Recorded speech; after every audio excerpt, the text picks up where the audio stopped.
I'm here tonight to talk a little bit about how you can be more creative, how you can be more innovative, take more risks, be more daring, be happier, and also I'm going to tell you how to find a four-leaf clover.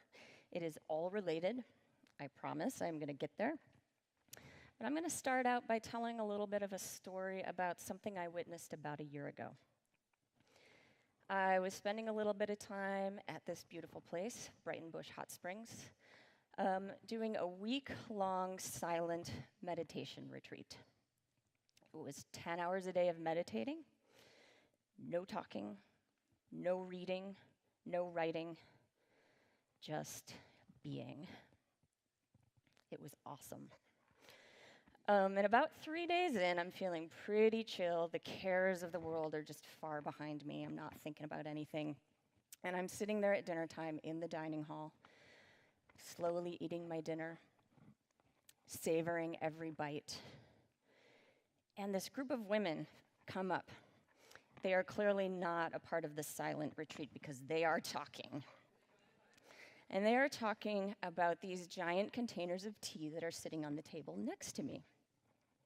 Now, normally, there is a sign that tells you what kind of tea is in the container. On this particular night, no sign. And they are upset. They are stressed. They are thirsty. They want to know what is in there. They don't know what's in there. They don't know if they should drink it. And I'm sitting there listening to them, and with every moment, my blood pressure is just skyrocketing. And I'm thinking, oh my God, they are crazy. Why are they getting so worried about this little thing? It's not such a big deal. What is their deal? And then I thought, oh yeah, most of the time I am just like that. As a matter of fact, most of the time, many of us are just like that. We are afraid. We anticipate bad outcomes before they ever even happen. We prejudge everything.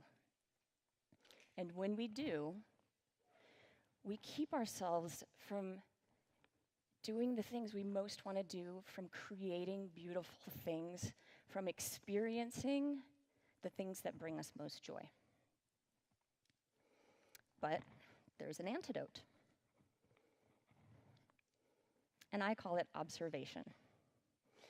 And to explain what I mean by this, I'm going to tell you the second half of this story.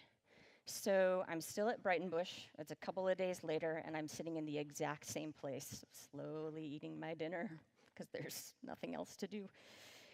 And this time, two young girls come up to that table where the tea is sitting. They're like 7, 8 years old. And one of them says, "What's in there?" And the other girl says, "I don't know." She gets a glass. She fills it up. She takes a big drink. And she says, it's good. She gets another glass. She fills it up. And she says to her friend, "I'm getting 2. One for me and one for my mama." I love those girls.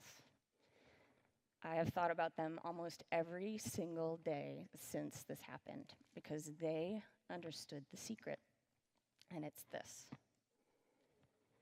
taste first. Listen, see, smell, touch first. And then decide if you like it. Then you can decide if it's good. Experience, observe, make, do, create, innovate first. And then decide if it's worthy. Then you can judge if it has value. I use this approach every day in my work. I'm a creative director for AHA. We're a marketing agency in town. We do work for some of the biggest brands in the world. I cannot do great creative work for my clients if I'm afraid. And my team cannot do great creative work if they're afraid. I use this approach in my writing. and my own art. And I will tell any of you who are dating, this approach yields fascinating results.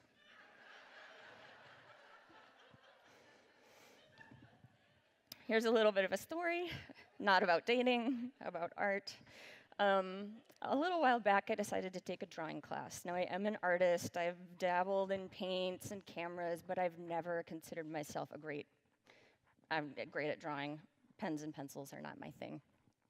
So I took this drawing class. On the first day, our instructor handed us all little mirrors and asked us to draw self-portraits. And here's what mine looked like.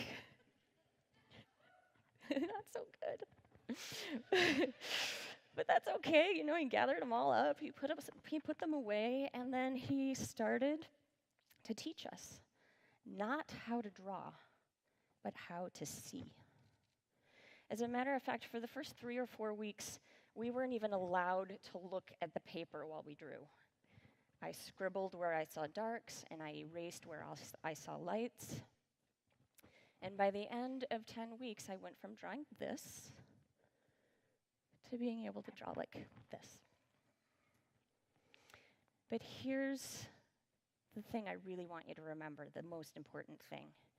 I was having a blast. I was making more art, and I was having more fun doing it. Because observation, the thing that my drawing teacher, got me to do was it released me from the fear. Because when we're observing, we're just recording what it is we notice. And there's no good or bad in that. There's no judgment. It's just reporting what it is we see. So what does any of this have to do with four-leaf clovers? Everything.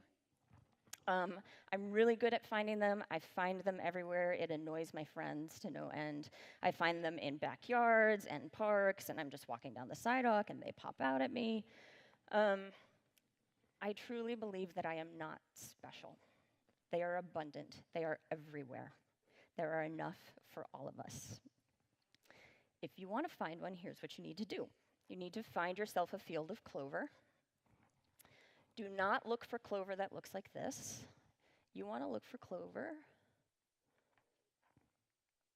that looks like this. It's white clover. In my experience, white clover produces 4 leaves more often than any other kind of clover. I don't know why. It's just what I found. Find yourself a field of clover. Sit in it.